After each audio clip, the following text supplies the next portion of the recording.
নমস্কার, মণিদীপাস রেসিপিসতে আপনাদের সকলকে স্বাগত। আজ আমি বানাবো খুব কম সময়ের মধ্যে অপূর্ব স্বাদের দই চিংড়ি।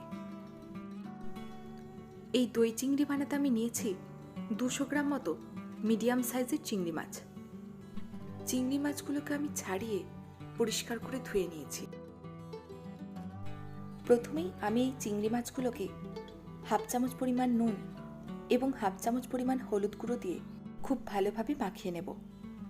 এই রান্নাটা করার জন্য মিক্সার গ্রাইন্ডারে আমাদের একটা পেস্ট বানিয়ে নিতে হবে। পেস্ট বানানোর জন্য আমি একটা মিক্সিং বলে নিয়ে নিলাম 2টি মিডিয়াম সাইজের পেঁয়াজ, 4 কোয়া রসুন, 2 টুকরো আদা এবং 10-12টা কাজু।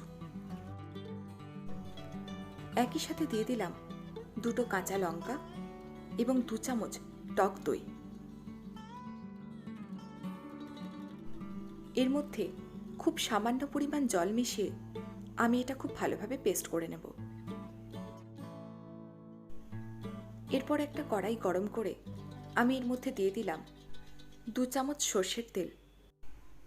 তেল ভালোভাবে গরম হয়ে এলে আমি এর মধ্যে ম্যারিনেট করে রাখা চিংড়ি মাছগুলো একে একে দিয়ে দিলাম। চিংড়ি মাছগুলো আমরা 1 মিনিট মতো লো ফ্লেমে একটু নাড়াচাড়া করে নেব। মাছগুলোকে আমরা কিন্তু কখনোই খুব বেশি ভাজবো না। এবার মাছগুলো তুলে নেবার পর ওই কড়াইয়ে আমি দিয়ে দিলাম 4 চামচ পরিমাণ সর্ষের তেল। তেল ভালোভাবে হয়ে এলে আমি ফোড়ন হিসেবে দিয়ে দিলাম 3-4টে ছোট এলাচ, 4-5টা লবঙ্গ এবং 2-3 টুকরো দারচিনি। এগুলোকে আমি 1 মিনিট মতো নেড়ে নেব।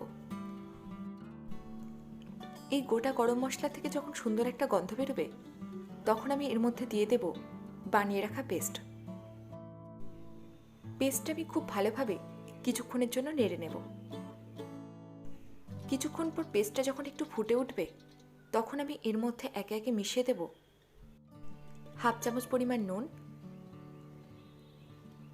হাফ চামচ পরিমাণ হলুদ গুঁড়ো,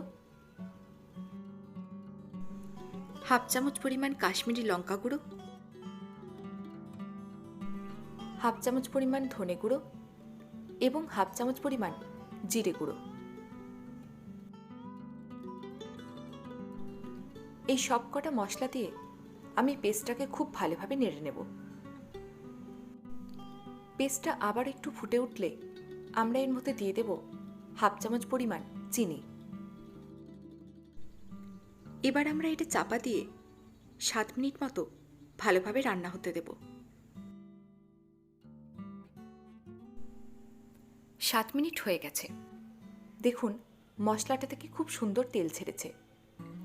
এবার আমরা এর মধ্যে দিয়ে দেব ভেজে রাখা চিংড়ি মাছগুলো।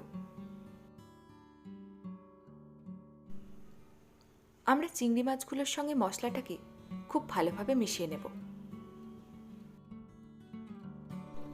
আবারও আমরা এটাকে 5 মিনিটের জন্য রান্না হতে দেব। 5 মিনিট হয়ে গেছে। এবার আমরা এটাকে সামান্য একটু নাড়াচাড়া করে নামিয়ে দেব। কমপ্লিট হয়ে গিয়েছে আমাদের দই চিংড়ি। এই দই চিংড়ি আপনারা ভাত, ফ্রাইড রাইস বা পোলাও যে কোনো কিছুর সাথে খেতে পারবেন। এই পদ্ধতিতে দই চিংড়ি বানালে তার স্বাদ হয় ভীষণ সুন্দর। বাড়িতে গেস্ট আসলে অবশ্যই বানিয়ে খাওয়ান এই অসাধারণ স্বাদের দই চিংড়ি। আর আমাকে কমেন্ট করে জানান রেসিপিটা আপনাদের কেমন লেগেছে। রেসিপিটা ভালো লাগলে লাইক করবেন এবং আরও নিত্য নতুন রেসিপি পেতে অবশ্যই সাবস্ক্রাইব করবেন মণিদীপাস রেসিপিস চ্যানেলটি। ধন্যবাদ।